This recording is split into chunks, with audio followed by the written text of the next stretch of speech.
In this lesson, we'll learn how to animate using a path. So let's go ahead and start by going to our side view here. And then we'll just open this up, make it full screen. Then we're going to go up here to Create. And here under Curve Tools, we'll say CV Curve Tool.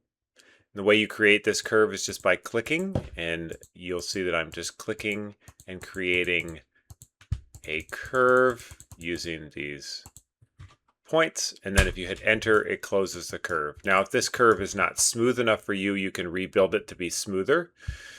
Go here under modeling, and then under curves, go down to rebuild, go to your option box, and then in your option box, you can just set it to have a certain number of spans and hit 8 and hit enter, and you'll see now it makes the curve a little bit smoother and more even.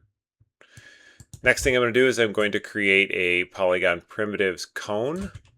And I'm using a cone so that I can see the object move along the path and make sure it's facing the right direction. Let's just scale it up a little bit, and then we'll flatten it and we'll widen it so it looks kind of like a spaceship. Then we're going to delete history. We'll freeze transforms. And then let's click on the object that we just created, and we'll name it ship. And the curve we'll call path. Select in this order, ship, then path. And then if you go to your constrain menu, you can go down here to motion paths and then say attach to motion path in the option box. Now, these options are somewhat near default.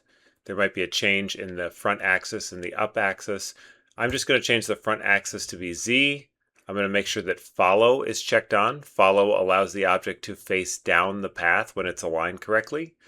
And world up type will just say vector. We'll use our time slider, and then we'll set our time slider to 50. Okay, let's say attach, and you'll see now the object is moving along the path, but it's not facing the right direction. So let's fix that. In order to get to that, we need to select the object. We need to go to the attribute editor, and then you'll see that there is a motion path tab. That is going to be the place where we can change the orientation, but it's also the place that has the animation on it. This U value is what allows this object to move along the curve. If you look at the object channels, the translate and the rotate, those are all turned yellow and they're all different values, and those will change dynamically as the object goes along the curve. The easiest way to control its placement on the curve is going to be with your U value here. So if you hit select at the bottom of your attribute editor, you can see the motion path, and then you can see this U value is what is keyed. So what we want to do is we want to select this object, and if you change some of these numbers here to offsets, for instance, if I change the front twist, you'll see that it turns the object sideways. If I change the up twist, it turns the object sideways the other way. And then, of course, side twist, if you type 90, now my object is facing down the path, and that's exactly what we want it to do. Once this is done, let's just go ahead and hit close, and then we're going to select these keys, and you can just set those to linear if you want to.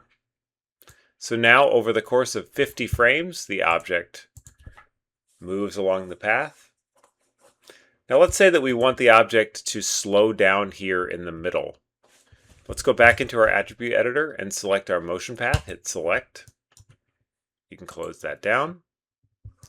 And we want to key this U value, and then we want to treat this just like any other animation. So as the object is going up this hill, we want it to slow down. So the object comes here. Let's go ahead and right click on our U value and say key selected. And then as our object gets to the very top of the curve, right here at frame 30, we'll just right click on this and say key selected again. Now let's extend this to be 70 frames, and let's grab the back half of this animation and move it down to frame 70. So now you can see that my object slows down and then speeds back up. If you play through it, see the object kind of slows down going uphill and then speeds back into its motion. This is a powerful tool that you can use in your animations.